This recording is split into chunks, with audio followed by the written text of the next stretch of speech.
Welcome. You're listening to the Nomad Rising podcast. I am your host, Morgan Jones, and in this episode I'm talking with my good friend Achman Srivastava. I met Achman traveling down the river Napo, crossing the border from Ecuador into Peru in the Amazon. And I met him at a time where he had decided he was going to take a psychedelic plant locally known as Wando, but also known as Datura. Now, Datura does not have a good reputation. The stories I've heard, most people wake up 3 days later, butt naked, middle of nowhere, not knowing how they got there. So hopefully this will be a bit more of an unusual tale of the Amazon as opposed to the usual ayahuasca and sapo stories. And without further ado, telling his tales of taking Datura in the Amazon rainforest, Achman Srivastava.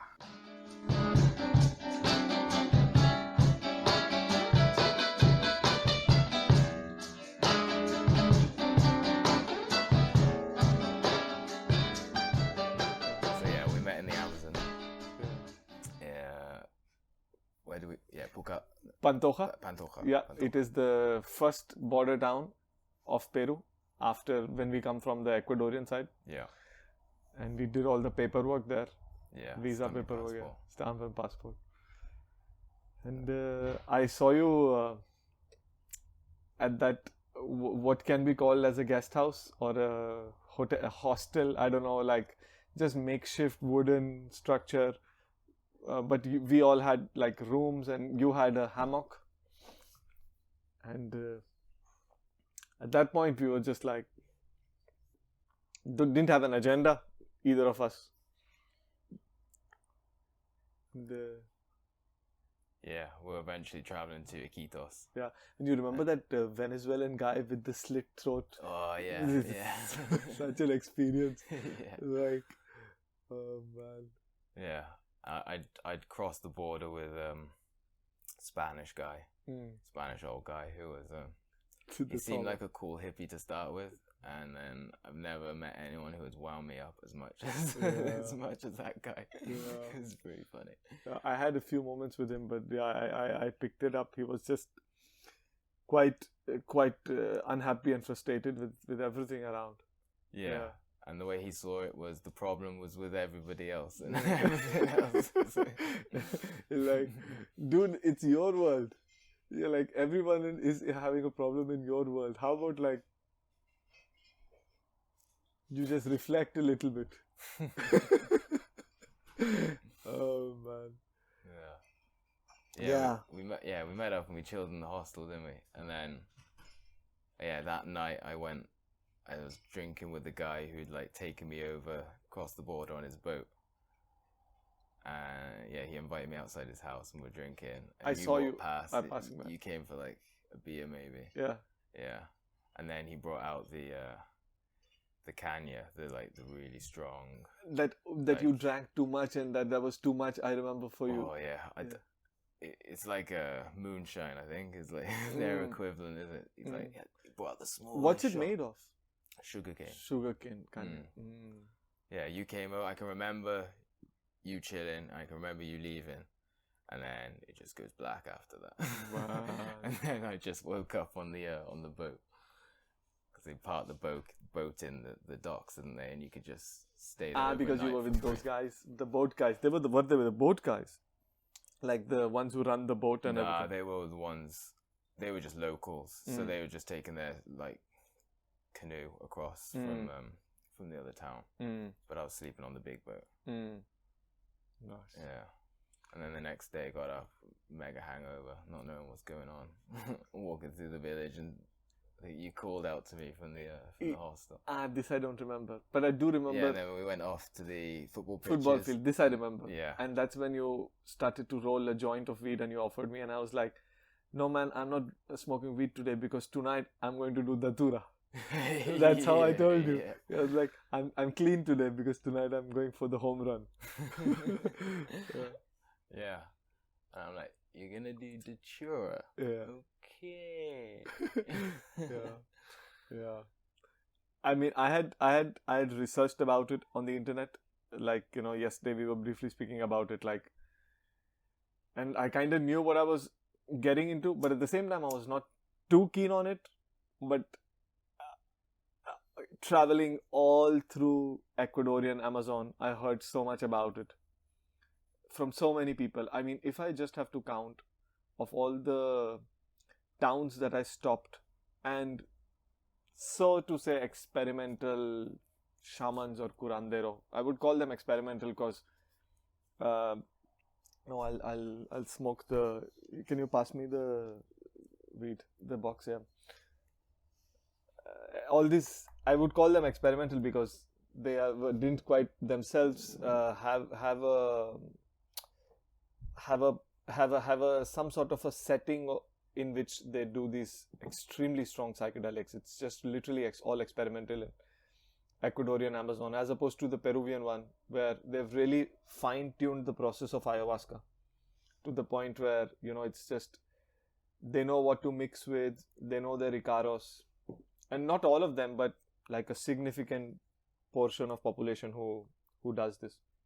You don't think so in Ecuador? I absolutely didn't find that. Absolutely. I think I spoke to at least 3 or 4 curanderos, shamans after hunting them, asking around in towns. And that's how I also found this Datura guy, is after meeting 2-3 people in the town of Pantoja. I basically used to just go and meet people and just talk and just start to have a conversation about, hey, do you know any curandero or shaman who deals with this kind of ayahuasca or psychedelic plants and this kind of thing. And then some people used to get scared, and some people also used to warn me, saying that, hey, be careful, because shaman is also associated with these kind of people who do black magic and all. And I would assume, like, I mean, if you play with these substances, then you can really you can really struggle with a lot of things, and that black magic part can become quite dangerous for oneself. You know, if someone puts themselves into this position, into these kind of shamans who are who just don't have the best interest of the people that come to them. Interest in power, rather. Yeah. Healing. So, yeah. So, sorry, what were you saying? Can you complete your chain of thought? Like, what did you say? They're more interested in power. Yeah, exactly. Yeah. Yeah. They are in their own thing. They are not too keen on healing, helping, or with the person who comes to them, you know, seeking them and all. So anyways, I was warned and everything, but all through Ecuadorian Amazon, I found so many people telling me about, hey, there is this Toe, and Wando, popular name, Wando. Yeah, Wando is the most popular name, actually.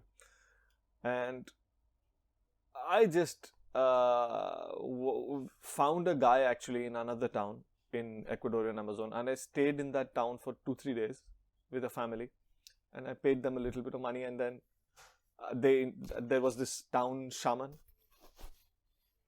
Careful the mic. So. Yeah, because it's fine. Just don't touch it. Yeah. So I found this in a previous town before I met you. There was another town, and I ended up meeting this shaman. I had a talk with him, a nice existential questions and like a deep through talk, as much as with my Spanish I could. And he asked me some very interesting direct questions, like why you want to do this, or like, but why this, and like these kind of like probing questions that made me feel that he really wants to know where I'm coming from and all of that. And then, but something happened in his life. He had to leave the town, and I couldn't do with him. So I was really felt quite desperate at the time. At that point, I was like, hey, come on, I found a guy who I liked, I resonated with, I trusted, but he had to leave for some work, and he couldn't do with me because he promised me we will do one though. Promised us, and he told me tomorrow we'll do. Then he was gone from the town. And at that point, I was like, okay, now I just really wanted to do it.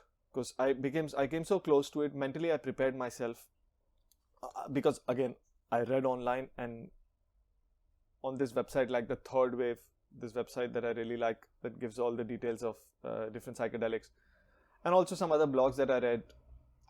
I pretty much, there is a consensus that, you know, if there is one of these shamanic drugs that psychedelics, call it whatever, like I have no inhibition calling it the word drug, because okay, in society it's considered like whoa, as if it's something bad, but it's the word that is there and I'm using it, so I'll just use it.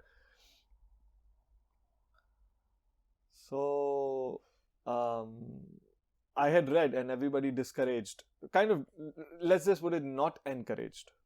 If not discouraged, definitely not encouraged. And so I kind of was not too keen, but I had then prepared myself like, okay, I'll do it. And I was scared, but I knew I wanted to do it. And then when I went to this town, I was like really talking to more and more people and really, really more proactive about it. And then I first met another guy who was also a healer, but he didn't deal with psychedelic plants. But he was a healer, like kidney problem, this problem, that problem. He was like this kind of healer. And I had a nice talk with him, and he showed me his garden. He told about different plants. And then I told him that I'm looking for like this kind of mind-altering, consciousness-altering substances that shamans use. I want to explore them. Then he told me, go to this guy Miguel at the end of the road, right? And anyways, I went, I met Miguel, and then he said, yeah, he had done it. His son had done it. His son was at the time 14, and when the son did it was 12, 11. So I was like, wow. And Miguel said that, yeah, he's done both ayahuasca and Wando, and he also likes Wando. Like, although we were already in Peru, but we were still in this Ecuadorian vibe of Wando. And Miguel also said that he did. So basically, I knew I'll do it that evening. And I told you that, hey, I'm a little scared because here I am in this foreign country with this guy that I'll expose myself to this psychedelic that I've just known recently. And although I was like, I had nothing to lose, but I was really scared of my organs. Like I had like this kind of some stories or some scare that people go like, hey, they're going to chop your organs and sell it off. And I'm like, hey, you can just ask me money, I'll give you, don't do that. So I was just scared of that. And you were there and I was just speaking to you, and I just thought that it would be a nice, like a balance if a neutral foreigner would be around, and you would also see the firsthand what is Wando and how it affects someone's. So, and I'm very interested in psychedelics. I was like, oh man, I'm definitely sticking with you tonight. I think the big ship was supposed to be leaving that night to go to Iquitos. I remember, yeah, and you didn't take that. I was like, yeah, I'll just stick around with you. We'll get some smaller boats, and yeah, I'll just. Yeah. So yeah, we had a good chat, and then yeah, we went and found Miguel. He let me put my hammock up in his house. He was just a guy living on the edge of the village, wasn't he? There's the jungle was behind his house. He had a basketball court, football pitch, basketball tarmac court in front of his house and the house next to him. And yeah, you had a room, didn't you, in the hostel-y place? Yeah. Left most of your stuff there. What We'll get to it. Like, what did you keep on you? Yeah. So in my mind, I was preparing for a night of complete unknown, being lost, like not having a clue of, like I was fully prepared for that. So I locked everything inside my room, and I just took a bit of money in a plastic bag, like a bit of money, and the keys of the room. And I wore shoes, not chappals that I usually used to wear, slippers. When I used to go around these towns, I used to wear slippers often. But in the night, I wore shoes because I thought, I don't know where I'll be walking, what I'll be doing. I wanted to be sturdy in the situation. And that's it. I just had shoes, pair of shorts, t-shirt, and some money in a plastic bag and my keys. And I was like super stoked. We go to this guy. And by the way, yeah, I think I've never spoken to you about this. When I went earlier to Miguel to get to talk to him about it, and then he told me that let's go and get the Wando, like to cut it to bring it. And then he didn't have a field or farm that he knew, or maybe it was too far. But he knew this other guy who was also like a chicken farmer, I think, and also like had a hut. He took me to his house, which was not too far from his house. Also like disconnected, like his house from the rest of the village, little bit on the outskirts. And I went to that house, and it was like we climbed up. It was elevated with bamboo sticks. The house was elevated, and in the hall, it was a big family of, I think, about, I would say 5 to 6 women and about 3 to 4 men in a big hall. That was probably their living room, or also maybe they slept there. And how many? Or maybe there were other families there, and also 2-3 kids with one, like 2 toddlers at least, were on the floor and in hands of people. So it was like and that's where Miguel took me, and the other guy was sitting there, and Miguel just told me, it spoke in Spanish. I understood like 50%. But he just probably introduced me, and he told that, hey, this guy is here for Wando. And then when he told the other guy that he's for the Wando, the other guy looked at me and started to make sexual jokes. So he started to go like, and then everybody's laughing, and then he's also laughing, and I was trying to catch up on the joke. I was still trying to catch up, but at the same time I was smiling because everybody was smiling, right? And then he started to make these kind of noises, and then and like, I don't know how Wando and this was related, but anyways, he started doing that, and I was curious. I got more curious why and all the women are laughing, and all the men are like giggling, and then he started to get more and more visual. And then he said that, oh, there are many movies like películas, sexual, in phone. Do you have it in your phone? He asked me. I'm like, I don't have it in my phone, but yeah, like, many people have it on their phones, and like if you have internet, you can get it like on the phone. And then he's like, and then he picked up a wooden stick that was on the floor, which was like, and he started holding and rubbing it like a dick. And he started to make noise saying, and people are laughing even more, and even the women are laughing, and everybody's giggling, and some are shy, but some are laughing. And he took that wooden log, and he started to artificially lick it like a blowjob. And as this intensity of this whole sexual energy in the room kept increasing, led by him, I was just completely fascinated in all of this, and I was just so caught and mesmerized with everything. I was just like in it, and I was only looking at him with that same smile. I later realized I was just like a statue, and just I was looking at him, and I was smiling, and then he laughed, and then suddenly in the middle of all of this, he looked at me directly for the first time for, let's say, more than a second. Because before that, our communication was like, he talks to someone, he looks at someone, he looks at me, then he talks, he's in this thing, and then he started to talk about it, and then this whole thing started. And it was literally that I went, sat, he said, Wando, and this thing started. And it had not even been like 4 minutes, maybe, since I was in the hall. So that guy and I had not even had like a eye contact until now for a while.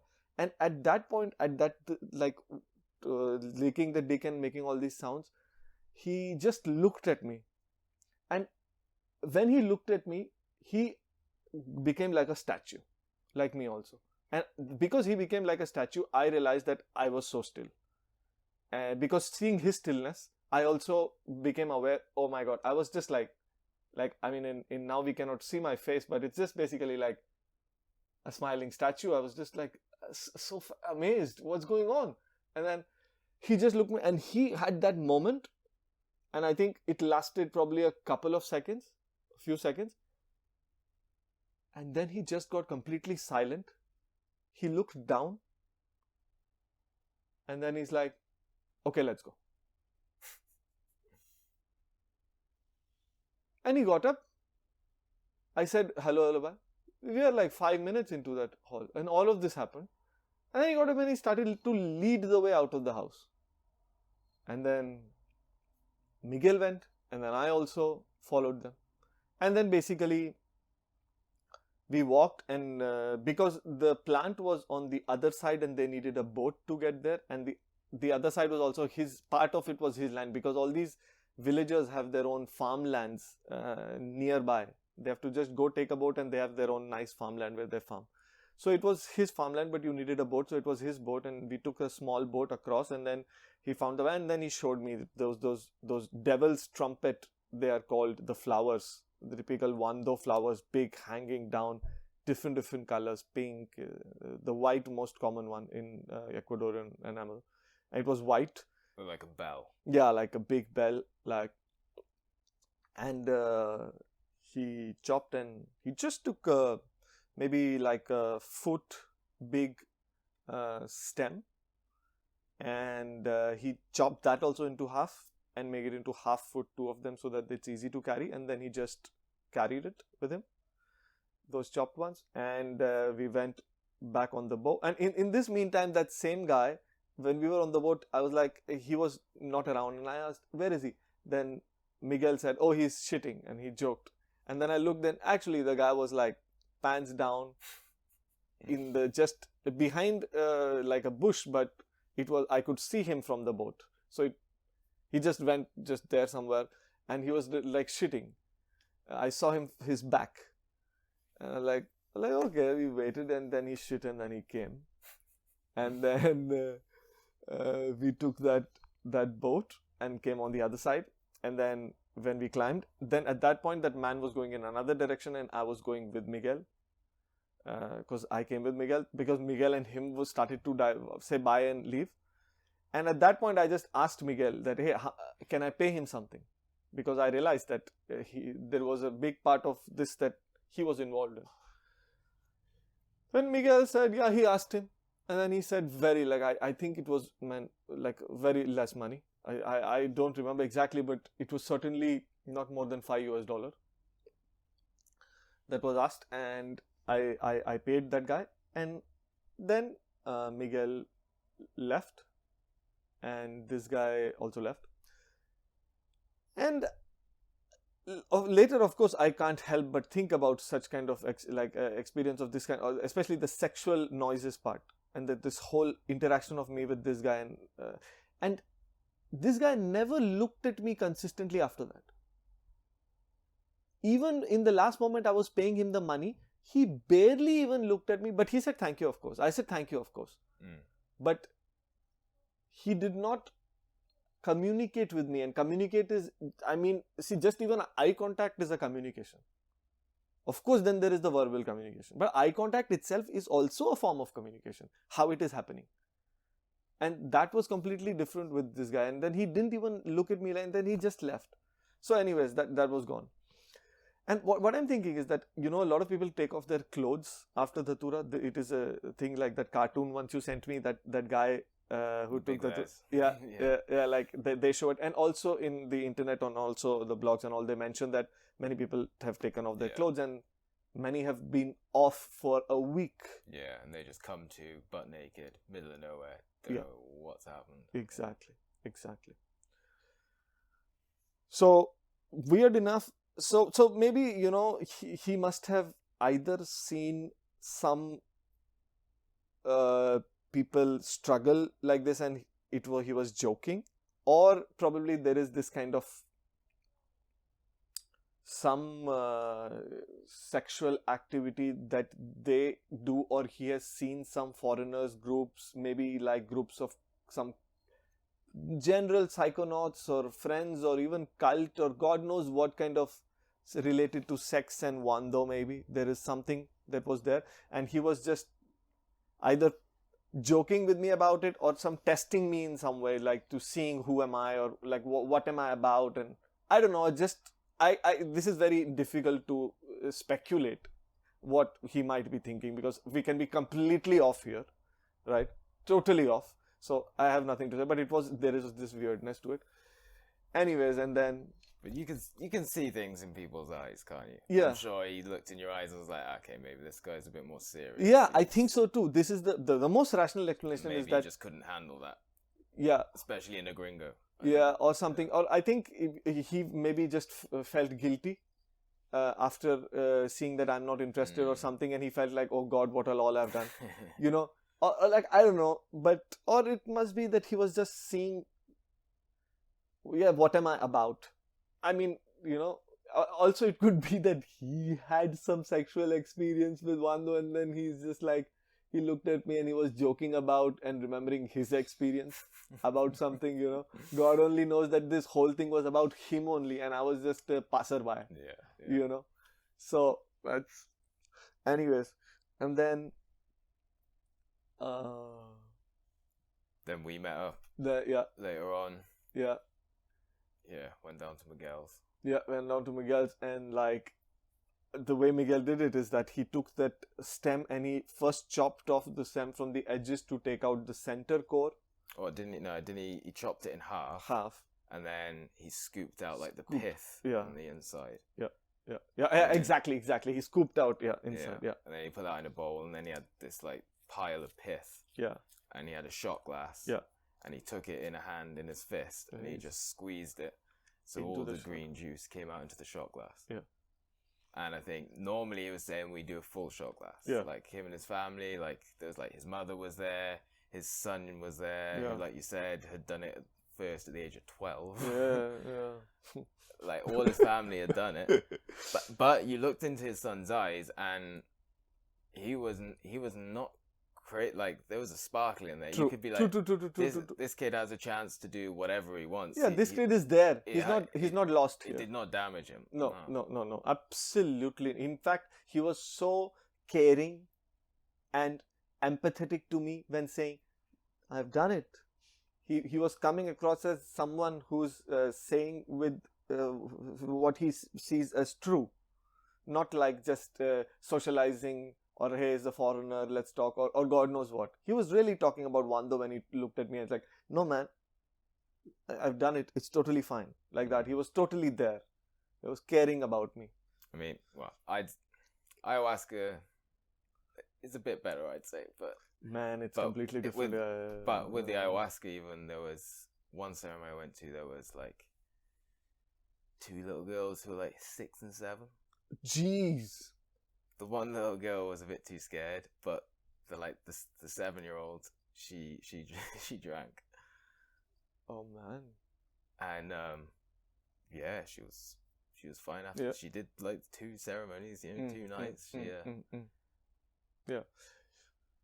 Yeah, like this is such a tangent we can go into of how the psychedelics are being dealt with by the governments of different countries, because I think that is what it comes down to, the legal aspect of it.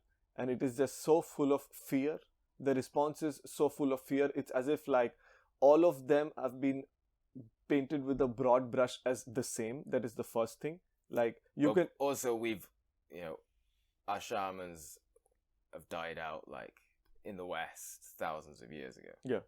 So, along with the jungles and forests and all the wild and dangerous animals. So we've lost our ways with the drugs. Yeah. There's ways to do it. We have lots of mushrooms. Especially in Europe. Yeah. And you do a ceremony, you do it with respect. There's all this whole aspects that need to come into it. Everyone's terrified because you just take as much as you want in an afternoon with a bunch of mates and see what's gonna happen. And the core of it is that people do these kind of crazy experiences because they don't have any centers where they can go and do it if they want to and pay for it. It's like, tell me that you cannot like have the current scientific medical profession take fee to evaluate if a person is fit to do psilocybin or not. And only when that person passes through these gatekeepers, that person is allowed to go to this clinic where like there are all the good facilities he has, and he can pay for it, and he's gonna get like a legendary immersion into psilocybin.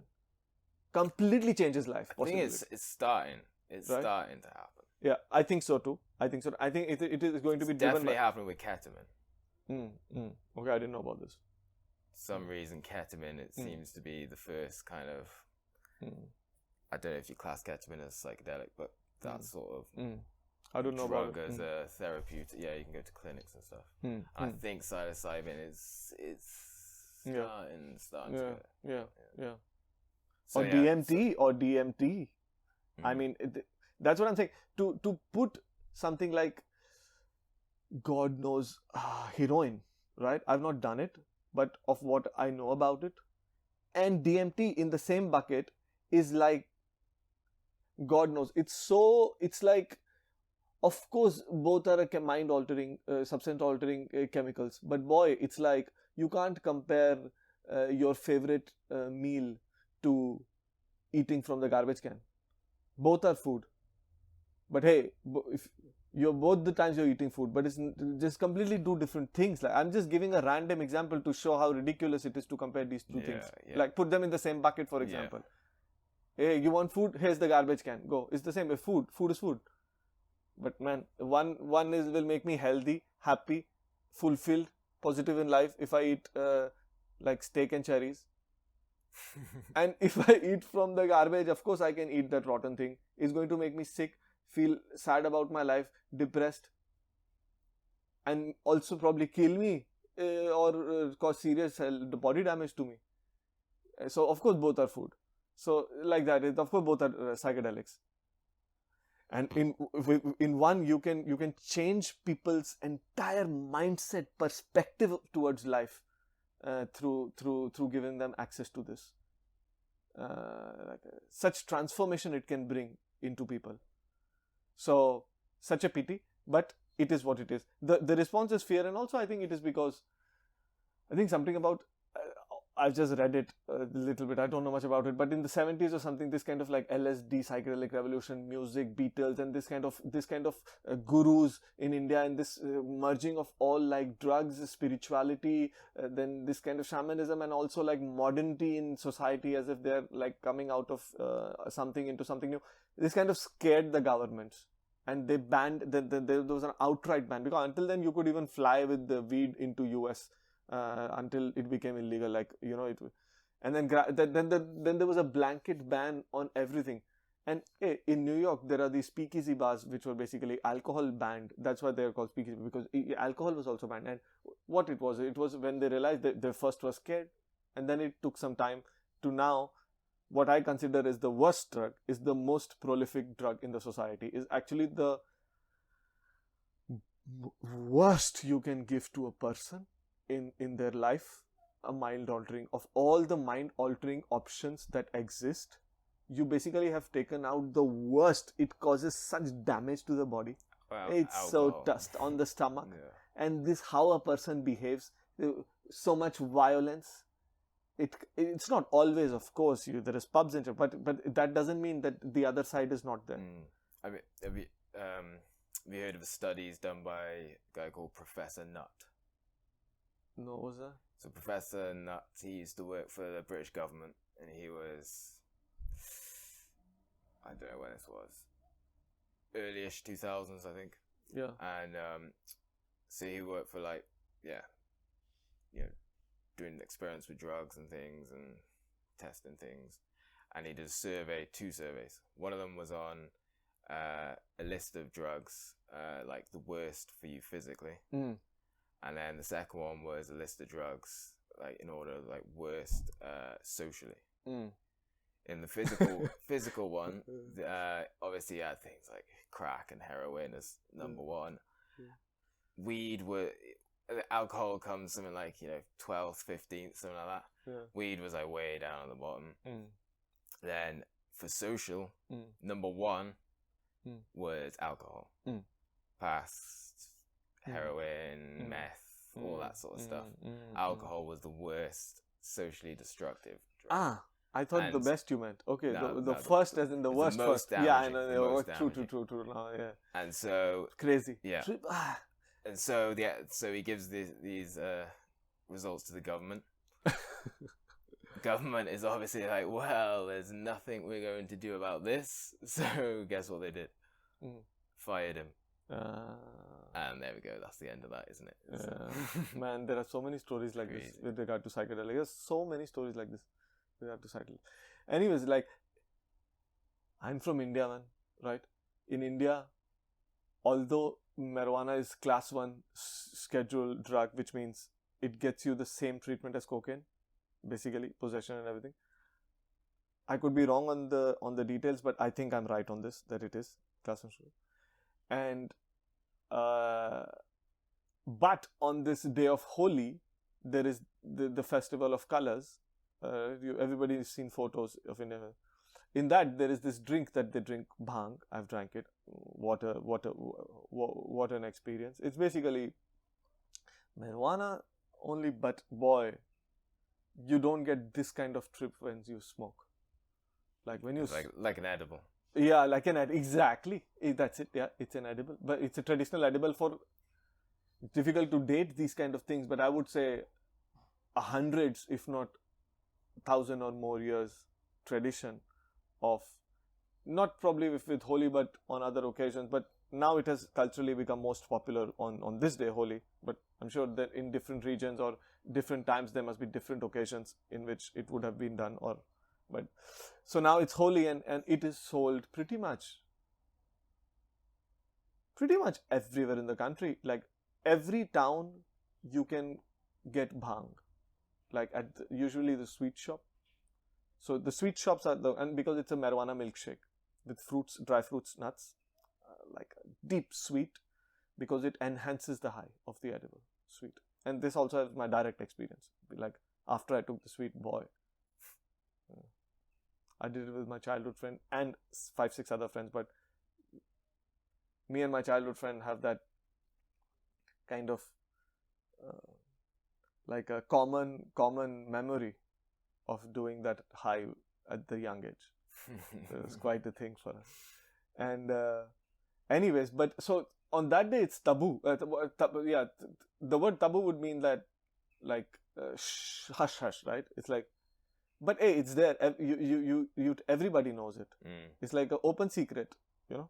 It's like open secret. So I mean, it's such a contradictory behavior on the part of the ones who are saying that they are dealing with the country, you know, like welfare of the country, like the ones who make these laws. But anyways, we diverted a lot from Datura to these permissions. But so we were on you yes. like how he squeezed. Yeah, he squeezed it into the shot glass, and so you were a little bit apprehensive. So you only did half the shot, whereas they said they all do like full shot. Yeah. And I'm glad I did with a full shot. They say you take it, you slowly start to go, and then whoa, you just sat there looking unconscious on the chair for just like the whole night. You're just gone to whatever other dimensions, and then 2 to 3 days after that, you're just like wandering around, half here, half there, in a zombie state. Yeah. But you just did half the shot. Yeah, man. So, boy, of all the psychedelics, walk us through from down in the shot. Yeah. So, I was very scared to take the shot, right? And I was also the one who said half only. He also said half only, but then even half I was very scared to take. And I was like, not taking. And I was like in two minds. And at that point of time, I was looking, you remember like how much indecisive I was at that point. And we three were in his hut, and you had already set up your hammock, I think, at that point. And you were like, okay, I'll smoke a big joint of weed with you. You had rolled your weed and you were ready. But I was just so scared. I was just not getting myself to do it. I can't get myself to do it. And then at one point of time, I was like, okay, I'll do it. And I did it. I took it as a shot. And the moment I took it, I looked at Miguel And he looked so relieved. He's like, damn. Because for the past 10-15 minutes, I was in this state of indecision. And then finally when I did it, like, he was like, okay. He was like, now you don't have to. It's over. And then after that, I was just like with you talking. And then some point I started to like feel a little like different. Had we left into No, not. And then then we were like, okay, let's go sit outside and just go outside. We were like, and then at the same time, it was also getting darker because that's the time when he gave it to me, and we came out, and then I had read online that it makes. I read online that it makes your body, like the start of it is the body gets as if it's being. Others can have other experience also, but I remember reading this somewhere, and it is what happened also. So I was just saying like that it kind of, you feel like gravity is pulling you down, and you feel very difficult to even lift your arm or lift your leg. It is because it has started to do something with this like neuromotor function in your body, that it feels as if you're lifting your leg, and it just feels impossible to even move. It's as if like so much gravity is there, and then it gets more and more, and then it passes, and then the whole thing hits you. So I was at the time starting to feel that, and I sat on the chair, and then so they prepared a chair in this basketball court. Yeah. And they put you down on it to sit there, and then me and his family just like sat in a semicircle, just around like you watching you. Yeah, exactly. I remember this. That they were like, you guys were like just watching me, and three of you, and the son, the father, and you. And I was just sitting, and I was just talking to you, and I was like describing you. I was still like talking to you, and there at the time, and I was like, okay, my legs, I feel, and I tried to get up on the chair. And then I realized that I am quite in the grip of the high. It is nothing like I had ever experienced anything before. Okay, like before this I had done ayahuasca a few times, and but I had not experienced anything like this. You smoked DMT. 5-meo DMT. I think at that time, let me see, it was on my first. Yes, I had smoked, exactly. So I had done DMT, and I had like 5-meo DMT, the toad extract, and ayahuasca can also peyote, mescaline. So,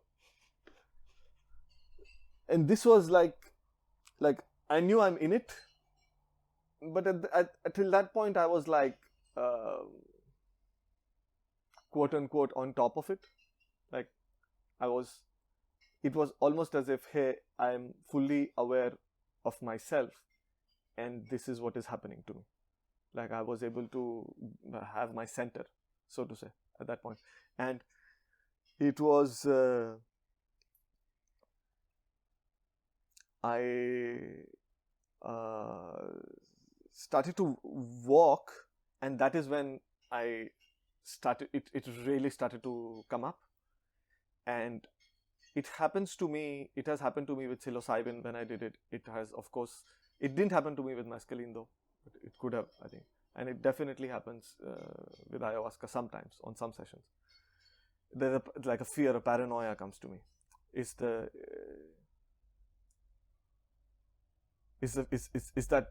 fear, yeah? That it's, and at that point that fear came to me, and it came quite overwhelming.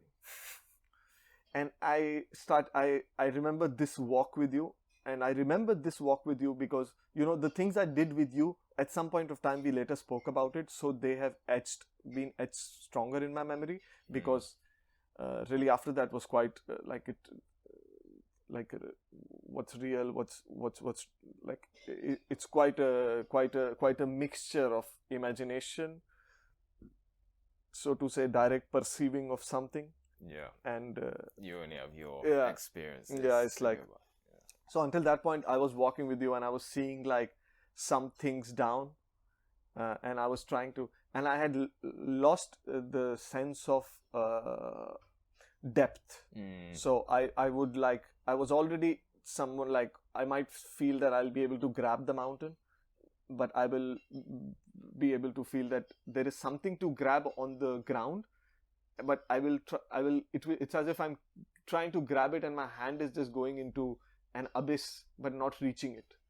And then, you know, these kind of things in the air I'll try to grab, and I was trying to do that, and kind of like in that zone, and I'm trying to it's almost as if a kid is learning this new reality that is forming around it. That's what it looked like. Yeah. You were sort of waddling, as best you could kind of walk. I was kind of sort of standing there, sort of helping you, guiding you. Good for a little wonder, you're just grabbing things and look at that. You're a bit sort of slightly zombified, like look into your eyes, and it's not quite. They weren't misted up, but it seemed kind of, they had that hazy kind of. I'm not really looking at you because there's this whole other dimension about this. Yeah. And then I remember, like, I told you, man, I'm really scared. I'm getting scared or something like that. And I'm like, I don't know what to do. No, I didn't say I'm getting scared. I said, I don't know what to do. I don't know what to do. I don't know, man. And then you were like, okay, man, calm. You first calm. Then, like, you just take a big deep breath. I'm like, okay, I just calm, and I took a deep breath. And I'm like, and now? And then take a big breath out slowly, and then you breathe out, and then again, you're like, and then? And then keep doing that, man. Yeah. It's called breathing. You're like clinging on to every. I can see how people can like influence people, and you hear tales of people drugging people with Datura, and then they're like, okay, now we're going to the bank. Yeah, get your card out, type in your PIN code, Totally, and all the money, and then give it to me. Cheers, mate, and then have a good day and walk off. Totally. Like you're clinging on to everything. I was saying, yeah, breathe in. Now what? Yeah. Now what's next? Yeah. And I mean, I've told this to you before also, like, of all the psychedelics I've done, if there is one that I would recommend someone to just let it pass by. It's not going to give you anything out. But I can only talk for myself. So it did not give me anything out. And I can also tell most likely it might not give you also something out. And also when there is such a host of other beautiful, unbelievable psychedelics out there, then boy, how about just like do them? And then, hey, after you've finished your menu, you might come to this if you care to. But boy, like, why should you? You know, this is like a clear recommendation, like, just not worth it. And so I was just like, in that. And from that point, I remember that I was starting to get a little tired also. And like that whole gravity was quite strong on the body, and it's almost, I wanted to just melt into the earth and just lie down. And so I was like, I think I lie down, and you were like, yeah, that's a good idea. And there was then you guys got a tarmac, or there was like some sort of a. Yeah, Miguel got on that because he was going to sleep on that. Yeah. And then. So there was his house, which was kind of like at the edge-ish, not edge, but like somewhat like at the corner of the town. And then there was of the town. And in that corner, there was this basketball court in the center, of which the end was his house, and after that was jungle. And around this basketball court, not around, but like here and there were a few houses. And then there was a path that went from the basketball court into, and in like 1 minute you would already start to see some houses if you walk on that path, basically. So this basketball court was somewhat outside, so to say. Not outside, like it was in the town, but like at the fringes of the town. And Okay, I'll just say before. So, yeah, you lay down for a little bit, and then you got back up, and then you just went and you just sort of sat cross-legged by yourself, just sort of like muttering to things in front of you. Like you were speaking like mixture English, Hindi, possibly other languages. Like it was all flowing into one like massive gibberish. Like you're just sort of muttering like quietly, and so then we were just sort of. Yeah, you seem pretty content, sat cross-legged, and Miguel was sort of lying down and sleep, and it's like, wow, just go in your hammock. Oh, okay. Yeah. He's like, I'm just gonna sleep out here all night. I apologize for actually doing that. Apologize multiple times. It was a bad trip. Yeah, and apologize is because the trip was crazy. Who goes to bed? Yeah. I shouldn't have just left you and Miguel. But so yeah, I then went and slept in my hammock. Yeah. In his house, and left you sitting there and him going to sleep on this tarpaulin. Yeah. And then so what was the trip? Yeah, and another thing, before I was lying down in the tarpaulin, and I remember you both were even helping me lie down. I think because you were like assisting me, and while you were assisting me, and you were on my right, he was on my left, and I was just being assisted into the tarpaulin. And I looked at his face and I saw basically, okay, it's like you know how they show like superimposed on a man's face a leopard's face, like, is because there were these. First I saw like a leopard face, and I was like, wait a minute, what am I seeing? Because until that point I was still there, so to say, fully there, like, and I was like. And I looked closely. I paid a close attention to his face. And I saw basically there were some sort of color patterns changing around his face. And with that color patterns, my imagination was a leopard. In the imagination, in the sense how you see clouds and you see shapes. So it's a cloud, you know, but you start to see shapes after a while if you stare at few clouds. So the same way, those patterns were there on the face, and I was making my shapes of leopard on it. It's kind of like that, not exactly like that, but there is a separation between when I paid attention what I actually saw and when I was not paying so much attention what I saw at the first glance. First glance it was a leopard face, but second glance it was just like some colors, and then I saw his face and I was like, Miguel. Okay, I see Miguel. And then I saw these colors, and then at that point I left it. I was like, okay, I don't have to, like, I quote unquote figured out the leopard mystery, right, at that point. So I was like, okay. And then I just lied down on the tarmac, and this gibberish part, no idea. And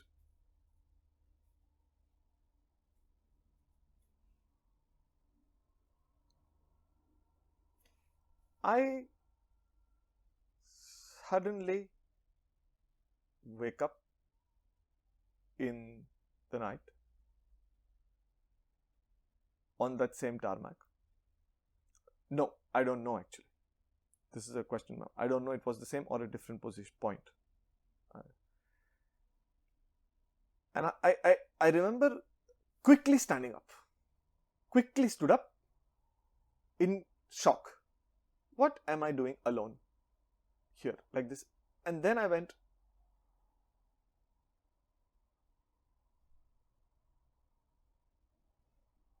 all of this seems to have an unreality to it. Like the whole basketball court, the sky, the little village, this night.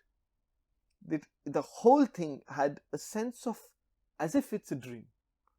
And many times in the dream, when we find out it's a dream, almost all the time we wake up. But there are very few times, I don't know if you remember, if you've had, when you wake up in the dream and you know it's a dream. A lucid dream. Lucid, yeah. You know it's a dream. Yeah.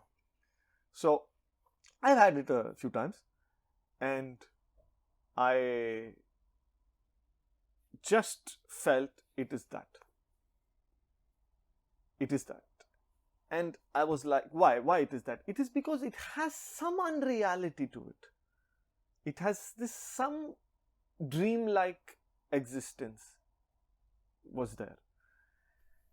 And I was like quite uncomfortable. And I was like, I want to wake up.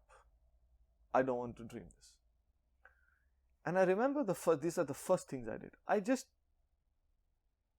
usually if it is like this and in the dream, and it has happened to me, it used to happen to me when I was a kid, for example, and I used to have like this ghost dream. And there would be like this kind of ghost or some evil spirit or whatever, this kind of stuff from the other side, so to say, would be around, and I would find out that it's a dream because its unreality would make me see it as a dream, and I would be like, no, I don't want to see it, and I open my eyes. And this has happened to me probably a dozen times or more. I don't know, it's like so many times it has happened whenever those scary dreams were there, because when stuff was so scary, it got unreal, and I kind of saw through it, and I woke up. And there were once I even remembered, I was like, hey, I every time wake up, how about I see what comes out of this? And I'm waiting, and my big plan was to wait, and the moment the ghost or whatever it is shows up in its full glory, I will wake up, was my plan. And I anticipated, and nothing came out, and nothing happened, and I was still there, and then gradually the dream dissolved, and I woke up. Like this it happened. So when I actually when I was actually facing the fear, it was not there. Nothing was there. Nothing was there. Interesting. So I thought, I felt the same, that, hey, bad state, quite unreal, wake up, it's my time. And I didn't wake up. I like quote unquote, like tried mentally to wake up, but I didn't wake up. And then I closed my eyes and like squished them hard, trying to wake up, and opened them, and it was still the same. And I was like, no. Because this has also happened to me a few times in the dreams. When I've tried to wake up, I don't wake up, try to wake up, don't wake up, and then I wake up. And I was like, okay, no, it was a dream. And I was like, no. I'm waking up. I took my elbow on my eyes and I squished them. And I squished myself completely as if I'm going to bloody wake up now. And I squished and I opened myself up in like a grand way, and I didn't wake up. And at that point, it hit me, okay, this is real. And then it started to come to me. This is what Wando is. So you were aware that. No, until that, but you did become aware that you'd taken Wando. And after I didn't wake up. Yeah. It was the realization when it hit to my core. Then this memory came of what is happening, and I'm like, and I turned around.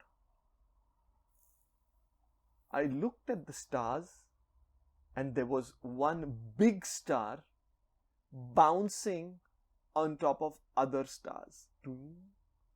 It was bouncing, and I was like, man, I'm like clearly hallucinating. This is a big star bouncing on the other stars. I'm like, man, I'll do this whole trip. And I'm like, okay. At that point, I became like, I wanted it, and I have it. Now, I will taste the fruit of my pursuit. Was it sweet or sour? But I had the pursuit. This is what it is. I will see. And with that, I was relaxed. And I just was walking, and I started to be like, where do I live now? Where do I go? I didn't know. From that night on, that's what came to my mind. Like, where do I go now? Because I don't want to be here, but I have no idea where I go. And then I was like, checked my pockets and they were empty. And I realized, boy, I had the keys. I had something. I didn't remember what. But I was like, how can my pockets be empty? I started to think. And it's like, a bit like that movie Memento, where the guy has to figure out his reality based on his observation right now. All he has is his right now observation. Based on that, he has to figure out. He has no confidence in memory, or probably doesn't even have memory at that time. Or if there is, he's not confident of that. There's nothing, like he cannot hold on to it. So it's like I was not able to, I had no strong memory sort of. It was just like figuring out here what's going on. In like a dream you would, right? Many times.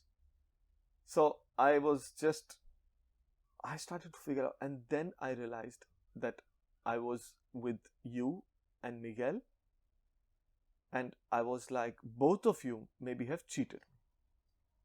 And I was like, either both of you or some of you have cheated me, and because my pockets are empty.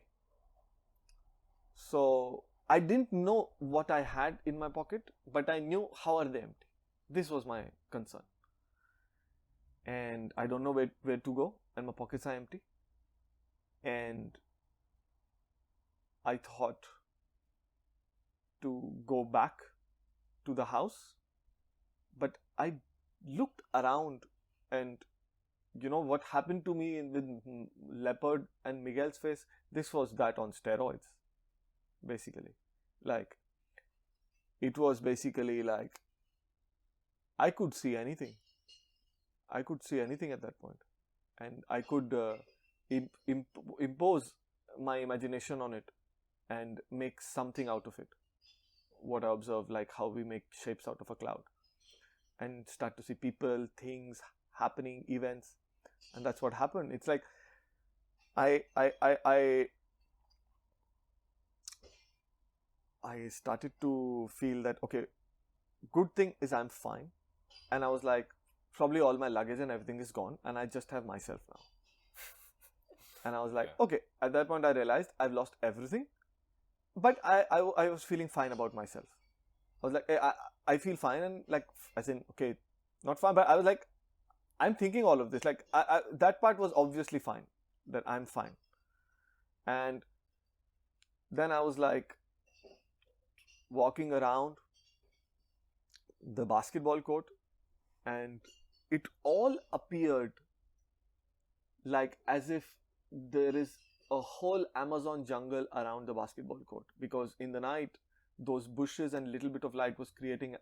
I was not able to find out. I mean, the Amazon jungle was surrounding half of it, at least. I mean, we were in the jungle. Yeah. We were absolutely. We were just like in a town in jungle, and these towns are also like jungle only because they have like wild bushes everywhere around the town. It's just people have made some paths. And although this was quite a planned town with more roads than many other villages that I had been to, because it's the border town, but it was still in jungle and houses. That's their town. Their town is jungle, houses, and some paths. So anyway, so there were these like bushes and everything, and with that, what it all appeared was that I was completely surrounded and I couldn't find my way out of the basketball court. When you first woke up, did you had an issue with seeing the basketball court as a lake, if I remember correctly? Absolutely, you are right. I think I've told you this and I didn't recollect it right now. Yeah, because the next day you kept telling me like about this lake. I'm like, bro, there is no lake here. There's a massive river over there. But if you went in that, you would definitely not be standing here now. Yeah. So I know this lake. I'll tell you what this is. Actually, I now recollect, now that you told me this further thing. It'll come in the story what it was, why this happened. So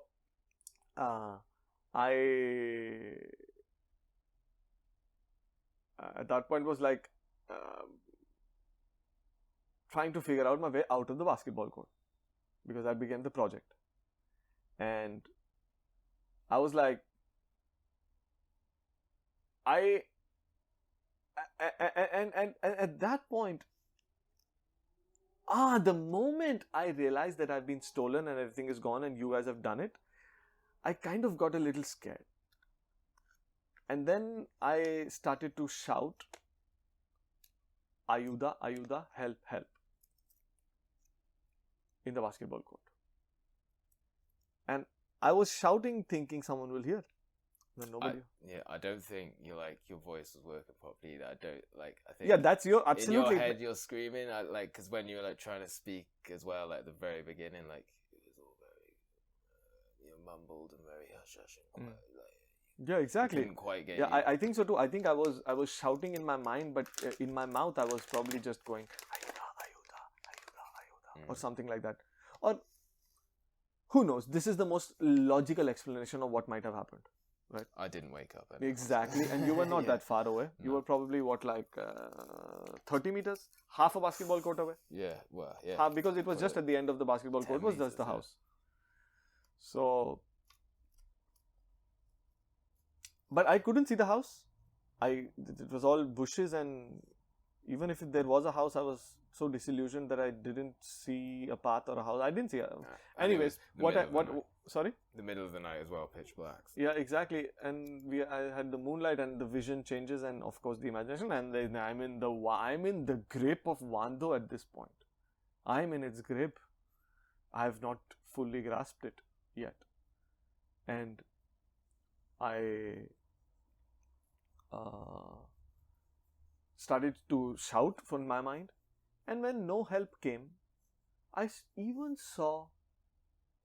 Then at that point of time, I'll tell you what I was seeing, but now it gets hazy between what I'm seeing and what was actually there, because I'll just now tell my experience from this point on, because that's how it is.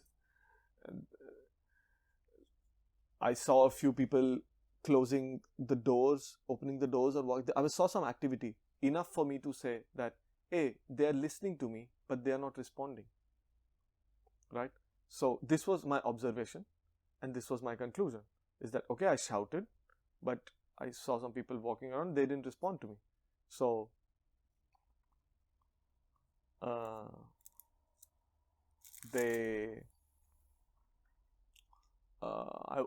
I concluded that, they know what's going on with me. And from there, I got scared for myself. And at that point, I remember I turned and I saw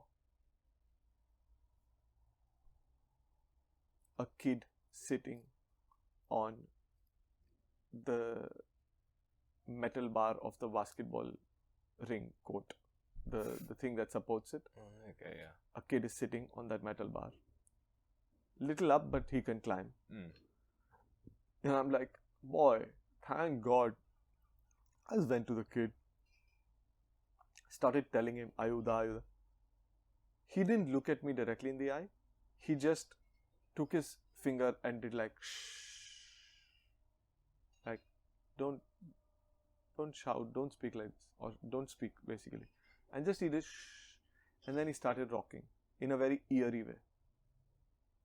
And I'm like, I heard some sound behind, like as if there is a dog. And I turned for the dog, and there was a dog, and then I turned back and the kid was gone. So I realized that the kid was not there and it's my imagination, or whatever you call it, whether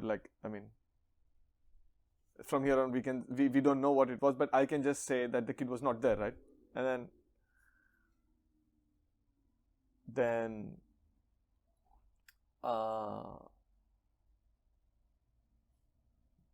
it was starting to get a difficult trip at this point, because I had totally lost, the set and setting of such a strong psychedelic. I was caught on the wrong foot, that my pockets are empty, so I've been stolen with. And from their point onwards, like pretty much like in a dream, the story is spinning itself from that route of like I'm Sherlock Holmes here trying to figure out what's going on, and my story is spinning from what's going on. It's building on it, building on what I know. So I started to get quite scared, and I developed this idea that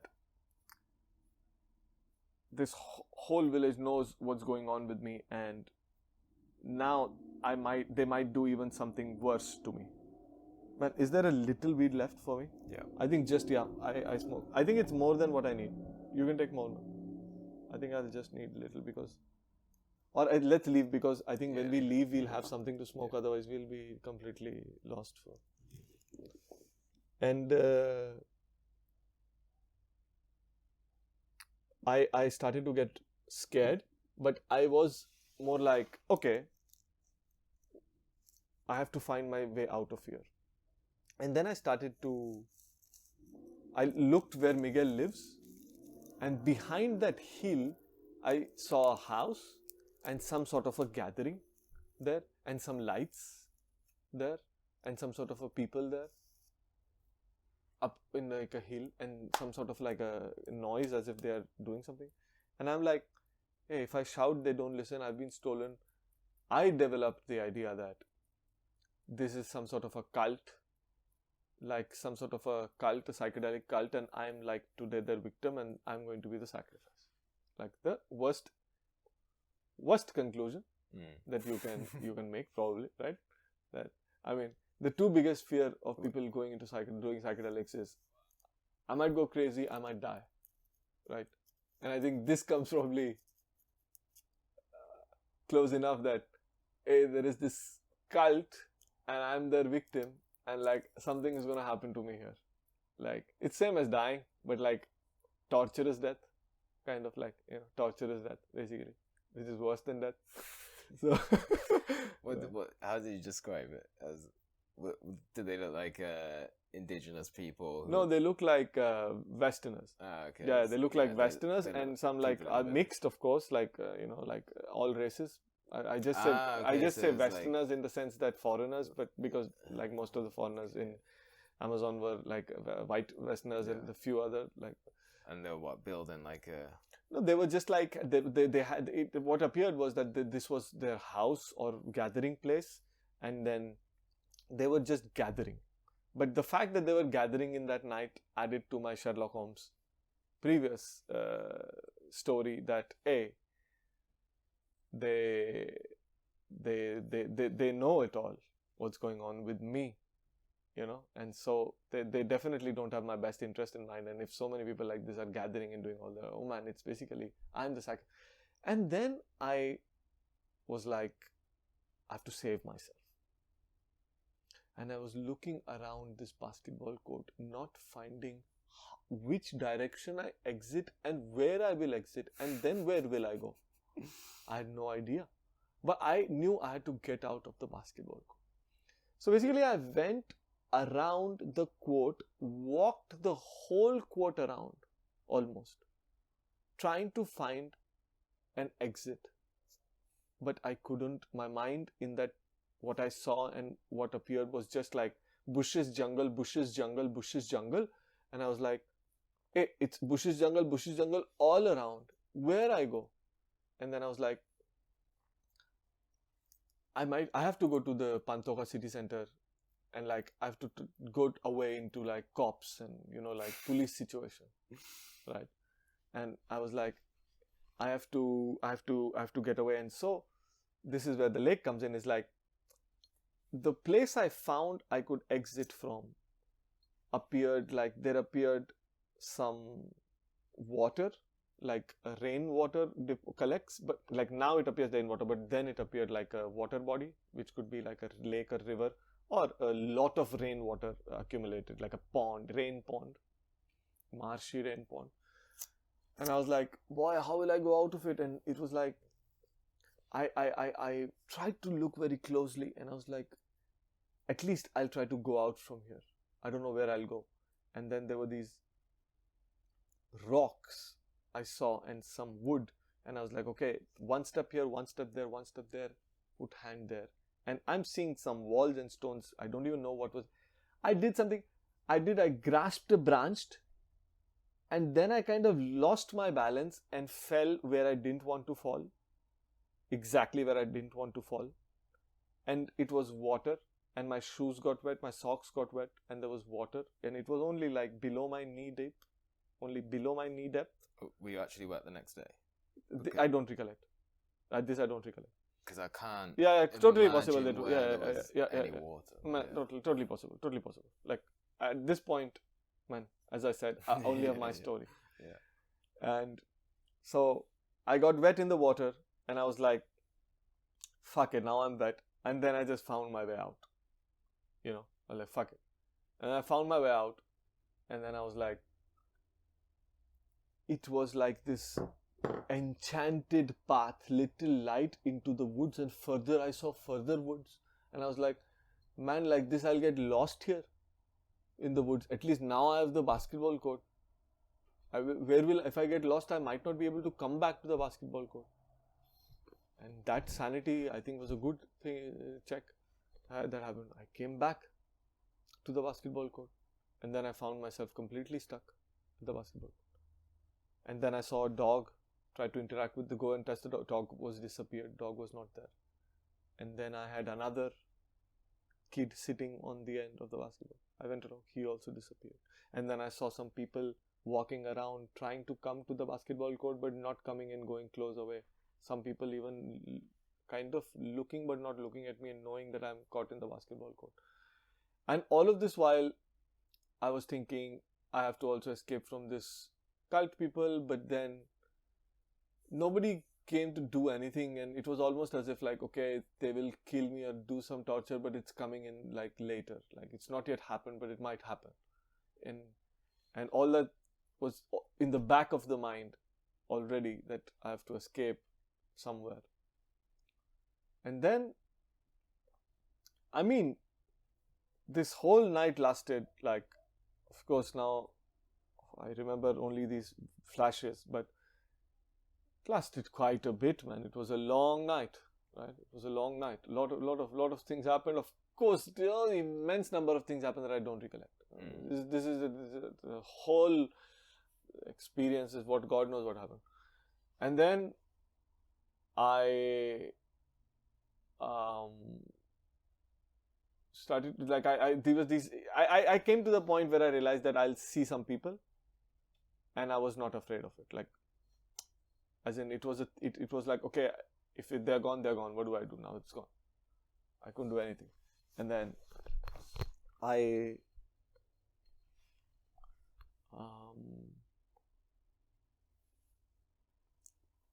kept going around there, and then gradually light started to come. And all this while, whenever I looked at the sky, I could see stars, some stars bouncing. Then bit of light came, and I saw the path out. And did you not escape into the jungle slightly before you got to the path? My escape to the jungle was this only, the water body experience, and then coming to the point. Did you see a soldier? Later it comes. Sorry. Yeah. And then I went to the city. I mean, I was on the path of the town path, and it was a big town, so you could walk like 10-15 minutes. You could just walk, and you would still be in the town. 20 minutes probably, 15-20 minutes, right? Walk. Yeah. And then I started walking here and there around to try to find my way now. And then that is when I saw a soldier, exactly. And I was like, oh, finally. I'm going to tell him everything. And then I went and started to speak to soldier, and the soldier is walking in front. Soldier is walking in front and not listening to me. And then I'm trying to catch up, he's not listening to me, and then he disappeared. So I was like, okay, I don't have the soldier. And then again there were another kid. There were a few kids, kids were accompanying me all this while, I have to say. It could have been, by the way, demons. could have been anything, depending on because it could have been anything. Yeah, no, it's Boy, quite nice, yeah. if for someone who starts to see demons and all, like, because the kid was not. If there can be a kid or a man, it can be anything. Yeah. It could be a lion. Yeah. Yeah, it could be a bear, fighting a bear. Or anaconda. Your biggest fear comes out. God Almighty. In the jungle. And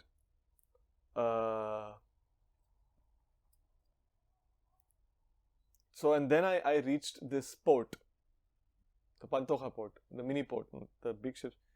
And there I saw this boat that takes you to the next towns. And this boat was there. And there were 3 people. Big port really is just a little jetty. Yeah. Yeah. And there were these 3 people. And I started to tell them that someone gave me toe bando. Basically took all my things I have. Yeah, it was the passport woman you were speaking to and some other people. Yeah. And I told her that there were these people at the 3, I think they were the boat operators. I'm telling them my story and they were like listening, okay. They were like, I'm like, and this is what happened, and they're like, I'm like, where is the police? They're like, oh, you go there, there's the police. They didn't care much. So seeing that they didn't care much, I was also relieved in a way, in the sense. I was like, I will see now what I do. I turned that boat. You remember that boat? It was like a long boat with seats on the 2 sides. And then there are like maybe 10 seats on each side. And like 2 seats on each side. So 2 to 10, maybe 40 people sit. It's a long motorboat. I saw that boat. And I saw it. I was shocked what I was looking at it, because from the inside, it looked as if it's like some fancy palace with like colorful, expensive interior seats, as if it's like a Royal Indian palace or something. Like glass and murals, and the boat from inside was like out of like a psychedelic dream of some sorts. Right? These colors and this design patterns. Not like it was. It was. And I was like, I laughed at myself when I saw the boat like that, because I knew the boat was not like that. And I was like, man, this is crazy.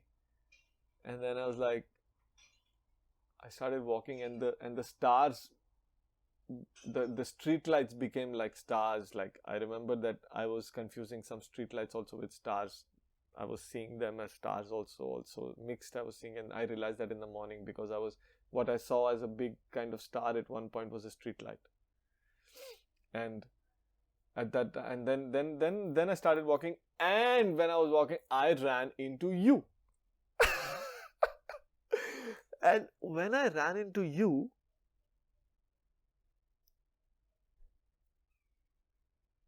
I first had a weird reaction of like, maybe you stole from me. But then at the same time, when the moment you came and you spoke to me, and I spoke, and that vanished, and it was immediately like, thank God, man, because now I can go somewhere. Yeah. I kind of got relieved, and that whole idea that was there, that you and the guy, or you were kind of involved, or maybe have stolen from me, somehow dissolved the moment I saw you. And then this new idea came in, which was, I have to just be with you now, right? Like, and then. So this is like 6 o'clock in the morning. Yeah. I think I woke up like 6. Yeah. Looked out of Miguel's house and saw a totally empty basketball court. Thinking, shit, I definitely shouldn't have come to sleep in my hammock. Go out the house, through the basketball court, and start walking down the path, and like thankfully bumped into you just on that path.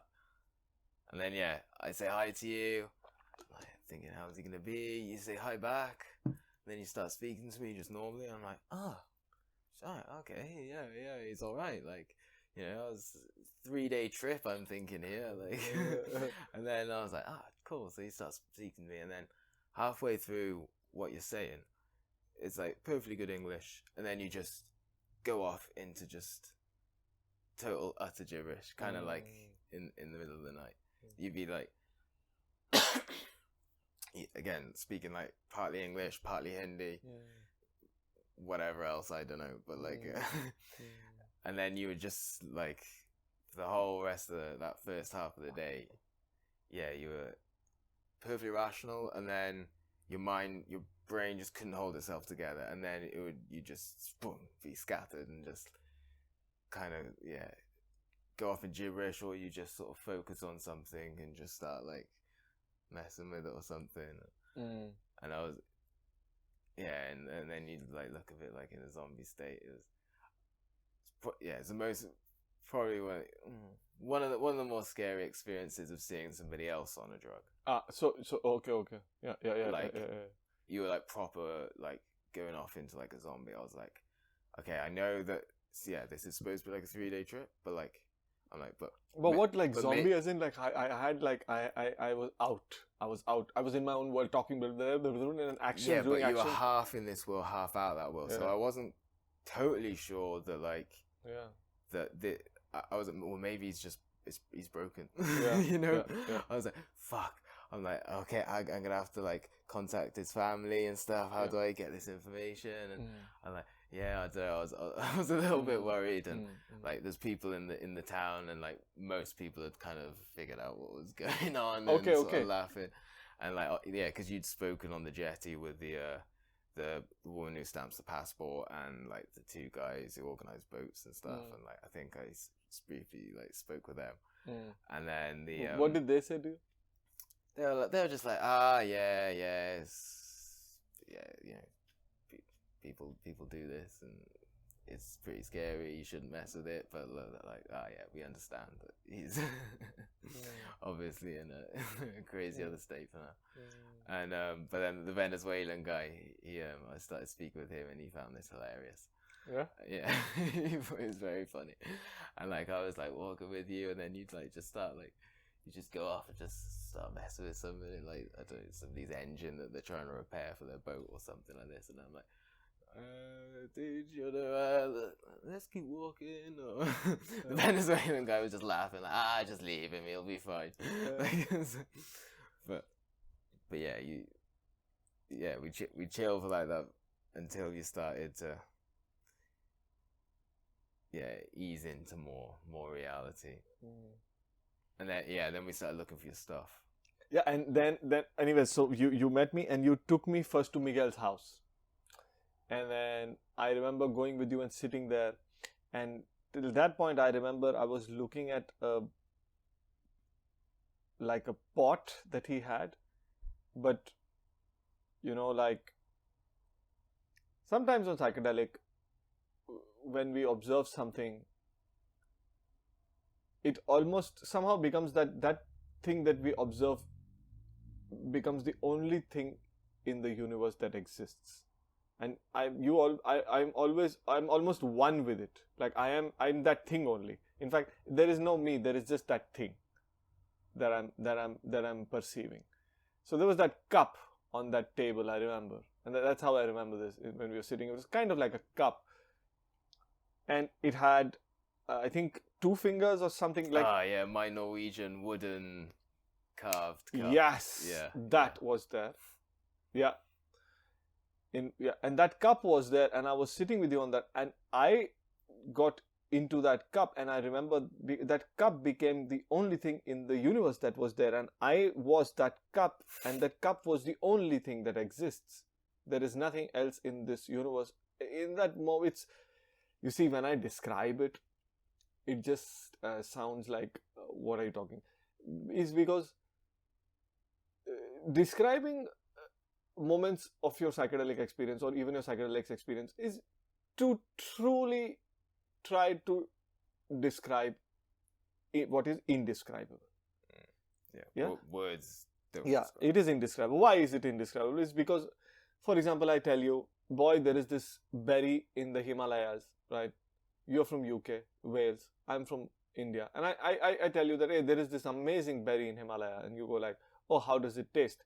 I give you a nice description, right? I'll be like, hey, it's a bit like sweet like orange, but then it has an aftertaste of a strawberry and consistency of a papaya. God knows. I'm just putting things together, and then you build an image of what it is. You start to have this taste in your mouth, and it is because of, but that happening of that image and that taste and everything is not when you actually take that and put it on your tongue. That is something, and these two things are poles apart. One is just a idea filled with imagination of something based on your past experience, and the other is a fresh, completely new experience which you have never had before, that taste in your tongue. So that is a unique. But if you have to describe to someone, you are not left with language as a tool, and it does the best job it can do, right? It cannot do more, it cannot do more. So that's it. So man, that cup, I was that cup for a while, I remember, and that cup was real, and I was such a trip, man, in that sitting in that.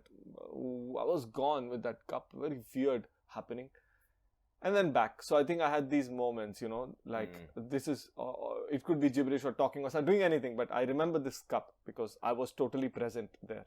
Yeah. In the other, I might not be. And then we found, well, you have money on you though, and no, and then I told that I don't have my pocket, and then Miguel went looking and he found the money. Yeah, I think we all went looking. His son found the money, I think.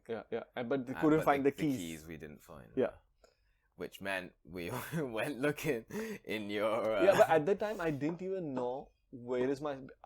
Your phone as well. You thought you had loads more stuff on you. Yeah, and you said.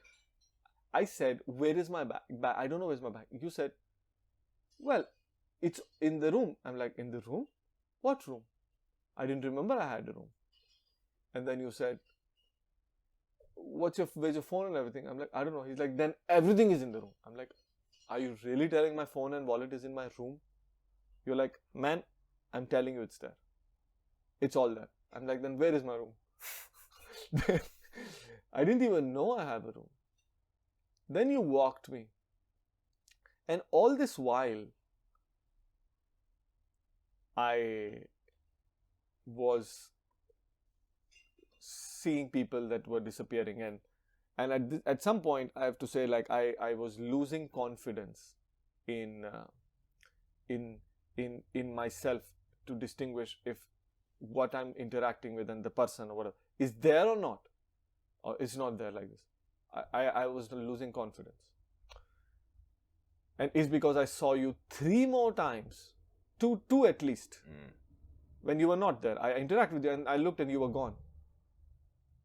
And then I come up to you and 10 minutes after and you're like, dude, when you were helping me with that centipede that was on my trousers, I'm like, bro, I was definitely not with you 10 minutes ago with no centipede. Yeah. And I remember this centipede incident, now that you said, is like, I was walking on the this is after I met you, and I think after you made me go back and see my room, and we sorted that, and I was like, okay, let me just take a walk. And in that walk again, I was seeing people because I was quote unquote coming back gradually, and then I remember walking and I felt something itchy on my leg, and I looked and there was a centipede on my pants, and I immediately twisted my pants to trap it between the pant, and I was like, oh shit, there is a centipede now here. I'm scared of centipedes. Like, I'm scared. Pants I would like trousers. and then I was like, what do I do? And my big plan was, I'll take off the trousers itself and then I'll shake them off the centipede. So I just kept holding the twisted part of the jeans where I caught the centipede, and I took my jeans out. And then I took my shoes out also with both my other leg. And then I took the jeans out. And then I saw that the centipede was not going away. And then I was like, shit. And then I tried to take a leaf and thought I'll hold and take away the centipede. And because I tried to shake it, it was not going. And then I held it with the leaf and I tried to like pull it. And I was pulling. I was pulling so hard at one point. I saw maybe it is stretching a little bit. Why is it not dying? What's happening? Why is it? How is it? I thought its fangs had stuck so hard on my jeans. I was like, what a crazy animal this is. And then I turned and you were there. Which later I found you were not there, but at the time you were there for me. And then I was like, man, can you take the centipede out of my jeans? Then you went down and I stood up. And my back was just, I straightened my back and I looked around the town. There was nobody on that path. And I saw from the side of my eyes that you were taking the centipede out. And then I looked again and you were not there and just my pant was there. And I was like, and I looked down, it was not even a centipede, it was just a thread from the jeans. And that moment I was like, boy, I'm in my underwear and socks and t-shirt, my shoes are, my jeans is on the floor. Man. Of course, people rock up butt naked in the middle of nowhere. God knows what happens and people just think that like this person needs help maybe. He's crazy or whatever, like, you know, he needs help, let me assist him. Of course, because from my mind, I'm having a battle with the centipede, guys. Help me out here. and then, yeah. Yeah. And then, yeah, when we were getting your stuff from your room, you'd lost your keys. But we were speaking with the woman who owned the little hostel place. And we went up to your room and had to look through the little window. You had to sort of jump up a little bit to kind of see through. And I had to look in. I'm like, yeah, man, yeah, I think your stuff's in there. And then you climb up and have a look. And then, well, okay, this is just what I see. And then you tell me what you saw. you jump up, look through the window, sort of face changes, jump down, and you just start smashing into the door with your shoulders, just trying to like break the door down. I'm like, whoa, chill out, man, chill out. It's like, what's the matter? Calm down, it's all right. And then you start to like use your rationale, and then you're like, oh yeah, maybe it's okay. And then you look through the window, oh, it's fine. Yeah. And it was because I saw my girlfriend, right? I told you I saw her like what, struggling or like caught? Yeah, I think you said you saw her having a seizure on the bed. I saw my girlfriend having a seizure. Your Italian girlfriend who was in London at that point in time. Yeah. My Italian who was in London, who's now my wife. Yeah. And yeah, I saw her having seizure. Come on, man. Like I just saw and I was like, oh shit, she's in there. She's having seizure. Yeah, so crazy. And then when you told, and then I looked again, she was not there.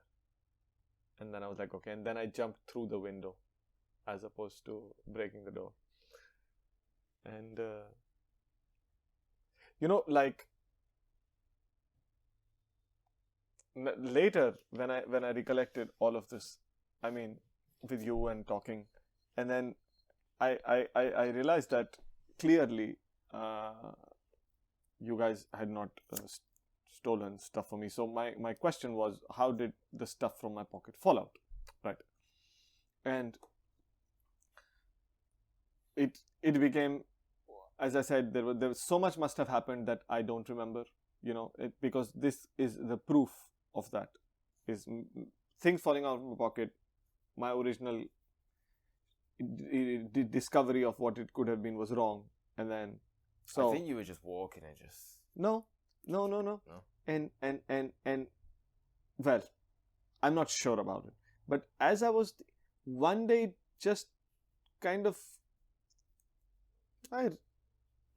I have a memory of me standing at that basketball court point, facing with Miguel's house on our right, on my right, and the rest and me on the edge of the basketball court, looking into the jungle area and all the jungle and the forest and the stars,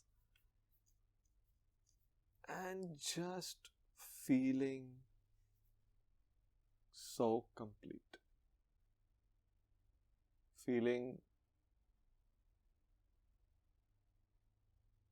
I don't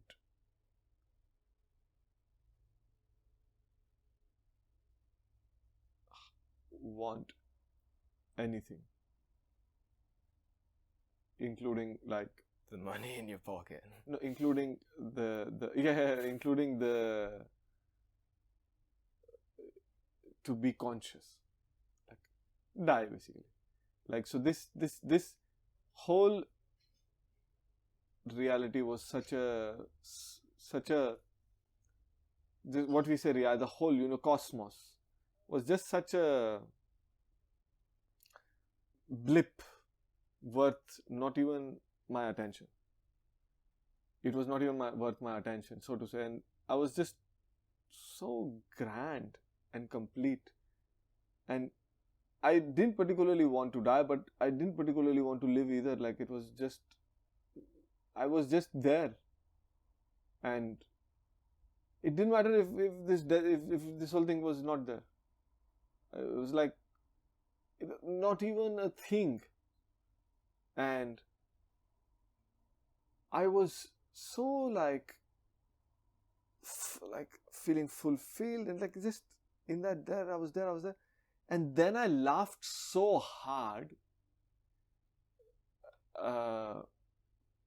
realizing how I'm protecting my things, like my bag, my laptop, my phone, my clothes. I remember this, that like how like put this on this body, and like everybody goes around as if it's different, something different.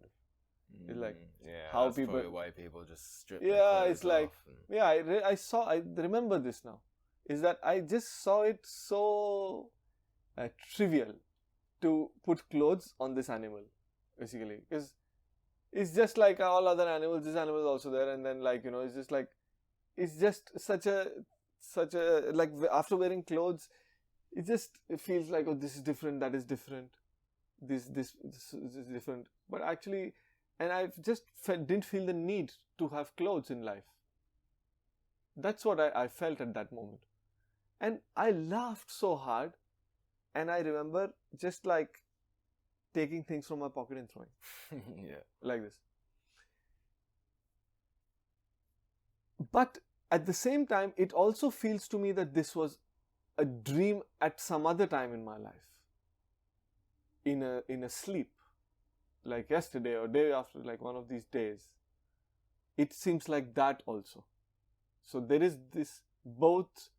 This experience is absolutely real for me. And I'd probably say absolutely real on some sort of plane or dimension. Yeah, exactly. It could be like, I don't know, like it could be that, hey, this thing dropped from my pocket, but in that I created, like in dream, how like if we hear some noise, it adds to the dream, and the noise becomes the dream also, part of the dream, right? There is, because it fits into the dream story somehow. Like that drum noise will become like a construction noise that you and your family is doing in a house somewhere. But it will be the drum, dum, dum. And if it wakes you, then you'll realize, oh, it was the drum. So, like this kind of, it can be that this was created and it's by my mind. So I cannot say, but I completely was with those people who take their clothes off. Like I was with them. Totally. Boy, what a mind-blowing psychedelic, right? If people actually reach the conclusion that it can be given and it is also part of that grand utopian psychedelic world I told you about, where people can pay for experiences in a controlled setting. I mean, if actually there is something to Datura and it is worth giving, then maybe after all these are done, someone will also try that. And I think one thing, to acknowledge is, for a start, you did half a dose. Yeah, exactly. Man, the full dose. And secondly, you just did it with a guy who, him and his family do it, but they weren't shamans. Yeah, exactly. You were in a village. Maybe with a proper shaman, just one-on-one. There's nobody around to mess with you, nowhere to wander off. totally looked after the whole time. Totally. But, God knows what happens. Like you said, there's so many other amazing psychedelics out there that you can like genuinely no question. Start there, dude. Right? Start there, man. Start there, and then you see. Yeah. What's stopping you? Yeah. So yeah, we've chatted about Datura for quite a bit. Yeah. But that was it was a crazy experience. Boy. Thank God that and my vision didn't come back for 4 days. So until 4 days I couldn't read neither the far nor the close. I could read randomly, but if I tried to read, I almost realized, oh boy, it's very difficult for me. But sometimes because the shapes look similar, electric pump. So I read this shape and I know it's electric pump. It's written, right? For example, it's not that I'm reading it. Not letter for letter. It's like hazy. Our vision didn't come back. The focus took time, 3 to 4 days. But I read that some people it takes 1 to 2 weeks. Those who do that full shot, it takes more than 1 week. But it took me 3 to 4 days for the vision to fully come back. And it was interesting because while my vision was not there, I realized that, boy, I'm still on, I'm in some way on it. Yeah. Right? Wow, I mean, it's a sign. Quite possibly still. Yeah, I'm in it. Let's compare that to ayahuasca. Like, okay, we don't have to go crazy deep into ayahuasca. Yeah, lots of people talk about that. Datura is pretty interesting because not many people have encounters or hear stories. Sorry to interrupt you. The other shaman with which I went and stayed in Peru, I stayed in his house for about 40 days, and with him I did, I think about 7, 8 ceremonies in a 3 days gap. So that's how we used to do it. Do it 3 day gap, next 3 day gap there. And a different Madeira he gave me before, and they completely changed the high. And to him I told about Datura experience, and he was also like, yeah, it's okay, you don't have to do it. And then he's like, but in his house he had Datura trees too. In the backyard he had ayahuasca also, but he used to get ayahuasca from the jungle, but he had ayahuasca in his house, the vine, and other also. And he basically told me that the way he would have done it, and they do it in the Peruvian shaman, the Shipibo. He was from the Shipibo tradition, which I think is the biggest tradition in the shamanic tradition. Yeah, the Shipibo. And he said that they put 1 drop of the toa, just the squeeze out, but 1 drop into your ayahuasca. But he said he used his finger to show the smallness of it. He's like, oh look, like little. So, I mean, it's completely mind-blowing what a good shaman can open you up to. Completely mind-blowing, right? And, man, I think someone should make a way for more easy to interact between shamans, like these real deal shamans, like who are in the jungle, with those who want to go and spend time with them. Because what I mean to say is that, man, it's a money grab. It's the biggest money grab. One of the biggest money grabs that the tourist industry for any country. So why not? They are also from the same species. They are not from another planet. These people in the Amazon jungle. So they are also the same species. And they've mostly been westernized. At least the ones who live alongside the big rivers. Yeah. So man, I think that exists, and that is because all these platforms and online booking platforms they have, online websites they have. And for most of the people who want to do them, they don't have time to go around the jungle and experiment and find and talk and do all these things. But all these shamans exist. And with the shaman that I was staying in his house, I used to have nice talks with him, and he used to say that nobody in his village is interested. He used to tell me. He said, nada. Like that he told me. Do you think that's because of the whole tourist business coming about. No, they go to him for blessings. So if someone is sick, he's a curandero. So if someone is sick, he'll give stomach medicine. Someone has fever, he's the doctor. He's the village doctor. But nobody is interested in ayahuasca through him. He does it. Everybody knows. He does ceremonies also for foreigners because his brother has a little bit of a camp area of ayahuasca camp with beds and toilet facility and food area, and his brother kind of calls him for ceremonies, but he never pays him nicely, his brother. He was unhappy with it. So I basically went with his brother and did it once, and then but I saw him and I just spoke to him and he just told, I had a nice talk with him again, like full deep existential with shamans. I used to full chill out talk, and the ones that I like to talk, I did with them. That's how I found my shamans. And with this I had a good time because I talked and he's like nice, and he asked me why you want to do ayahuasca. I just told him that I want to explore myself and explore the psychedelic and just experience like the mind, the psyche, and also all the things that it can open me up to. I am curious. I'm curious and I want to experiment. I told him, quiero experimentar. So curious. Then he's like, okay, come stay with me. And then basically, I paid like, I think, stay and ayahuasca included for 40 days, something like I paid like $200. Like, I ate food at his place, nice food.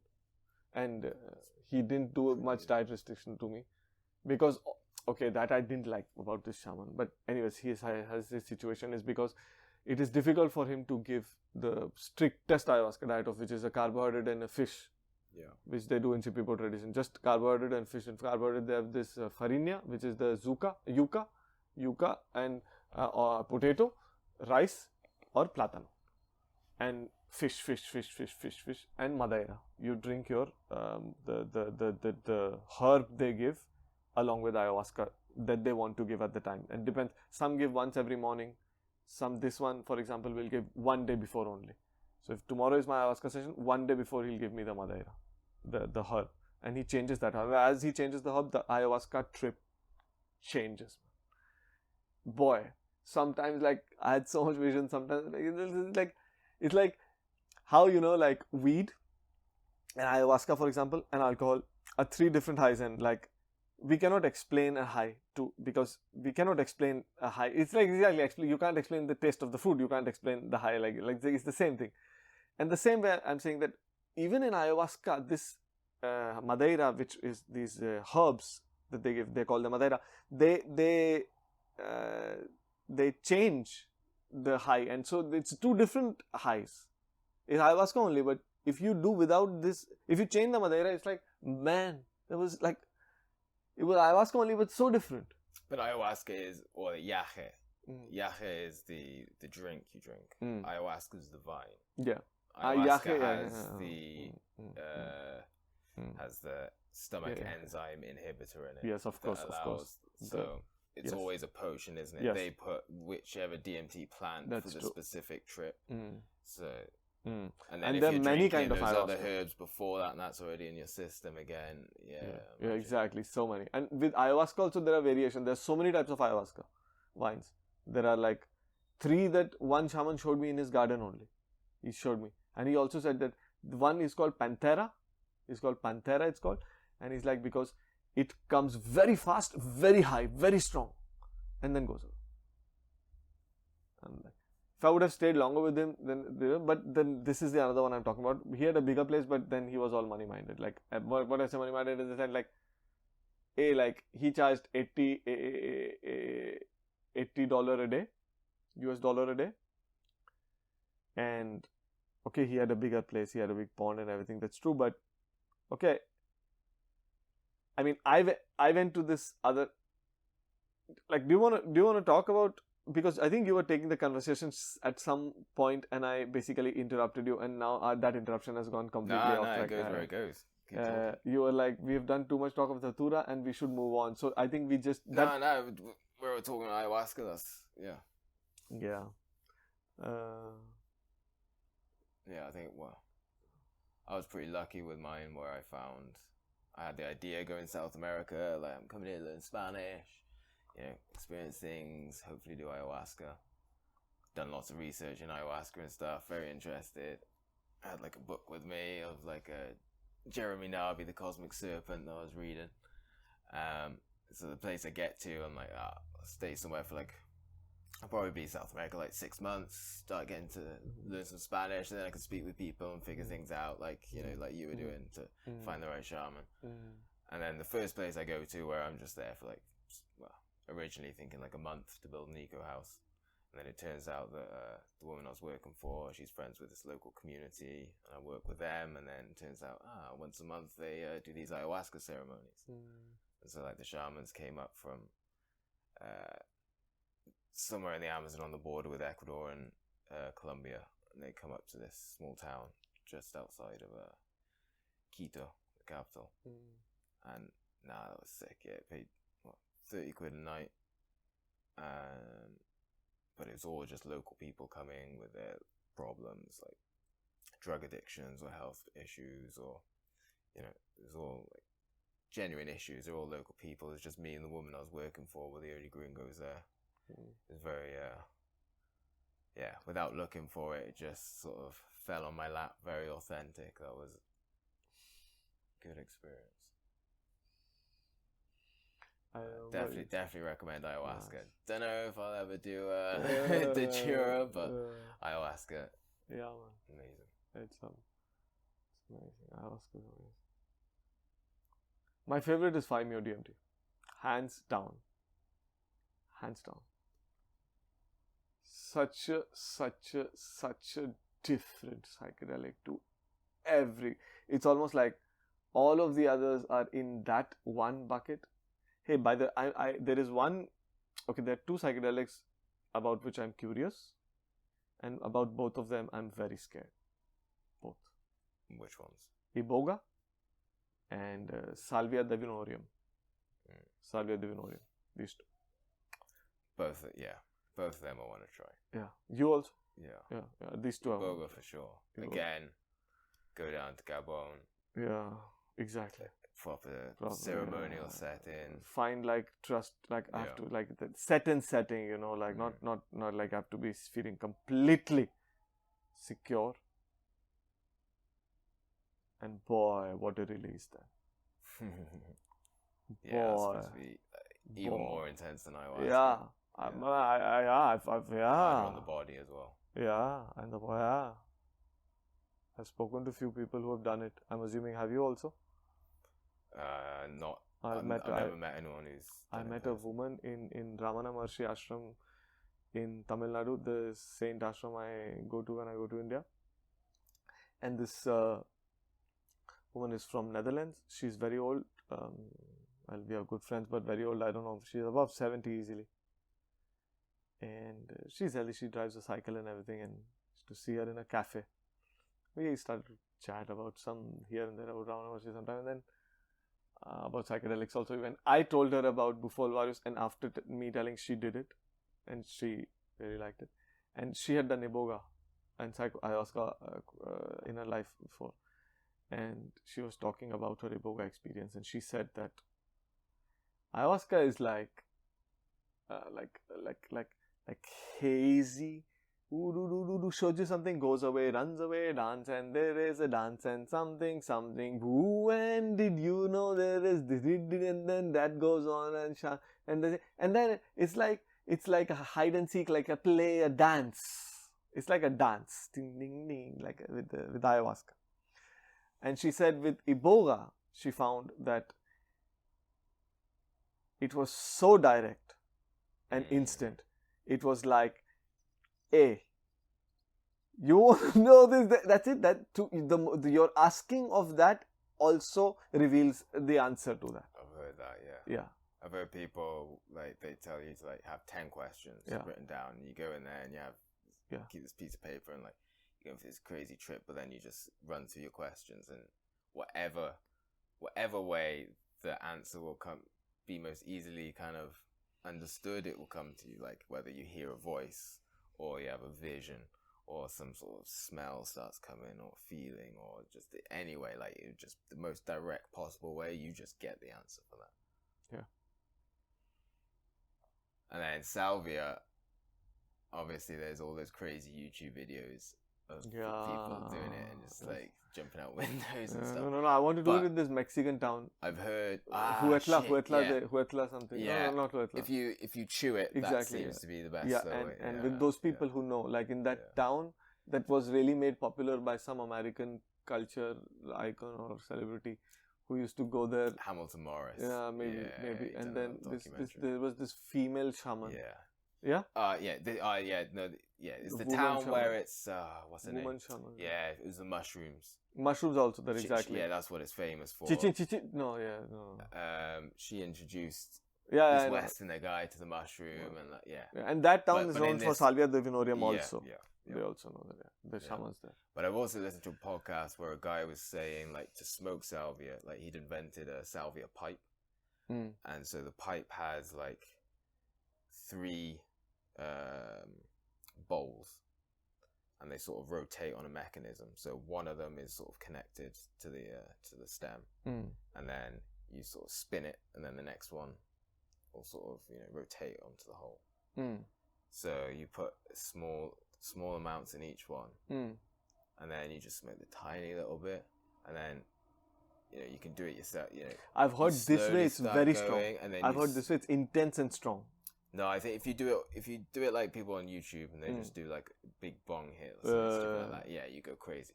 But this guy, he just do tiny little bit in one bowl. Yeah. And then you just start to go off, and then you spin it to the next one, and you just gradually, not doing a massive hit, you just ease yourself in. And he was saying that this kind of slowly takes you off.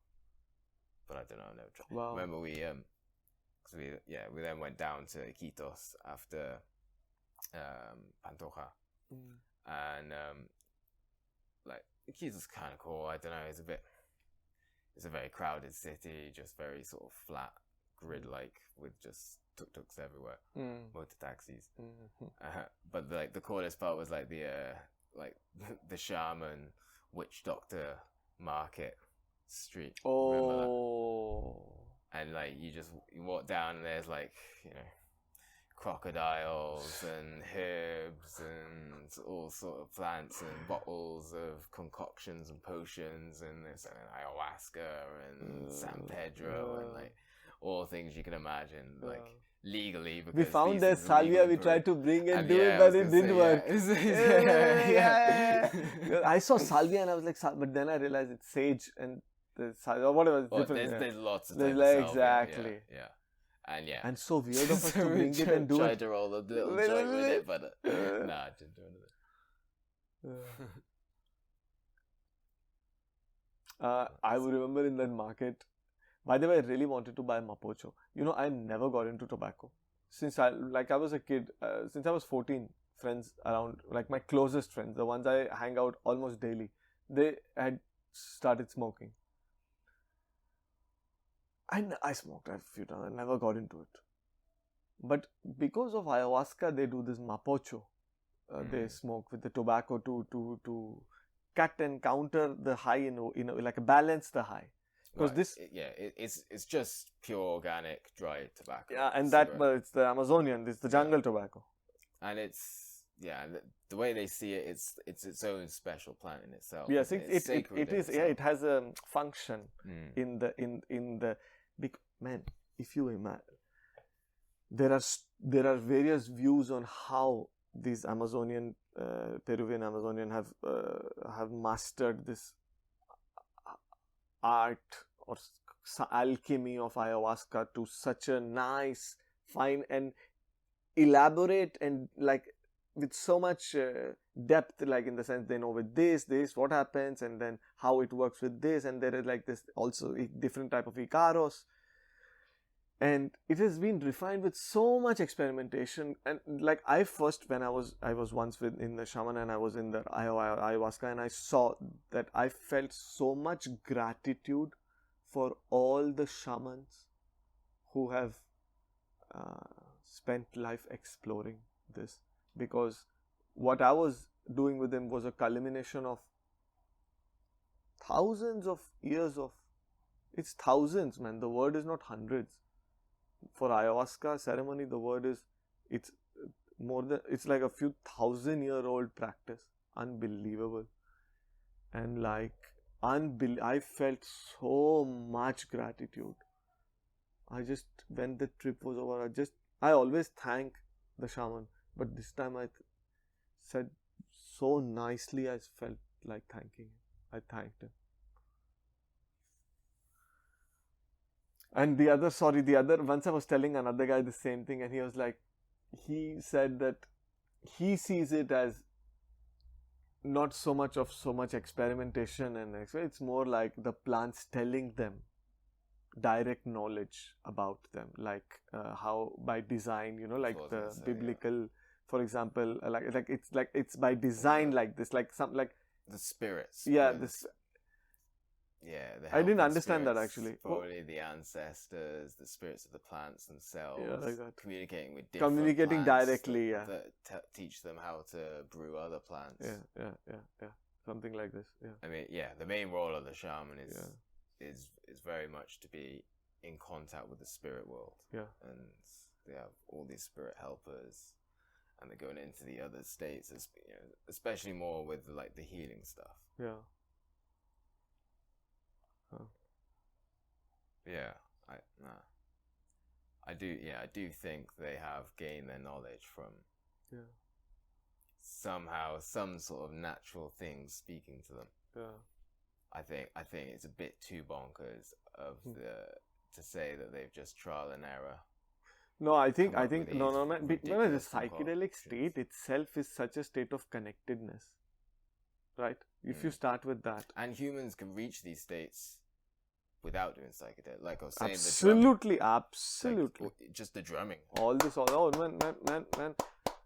Absolutely. Long enough, and that will just absolutely send you into a trance. Yeah, and this, like, totally.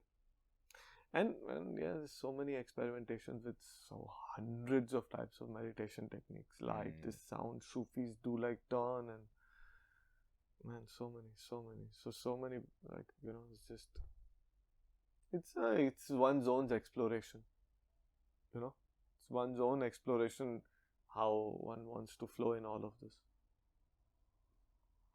It's endless. Everywhere you look, you will find infinity. You don't have to go somewhere.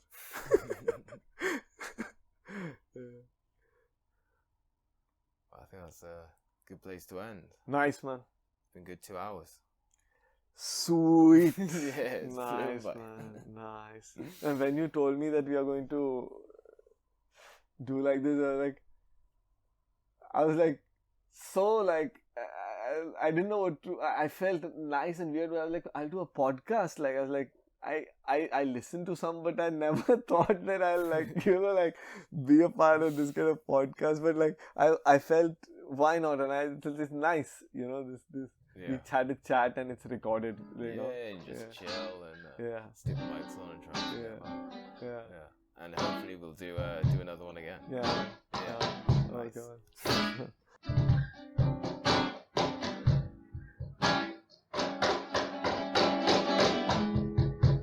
If you have any questions you'd like me to pass on to Achman, email me at nomadrising42@gmail.com. Staying on the theme of South America, I'll play you out with this jam I had with my friend Christian in Huánuco, Peru.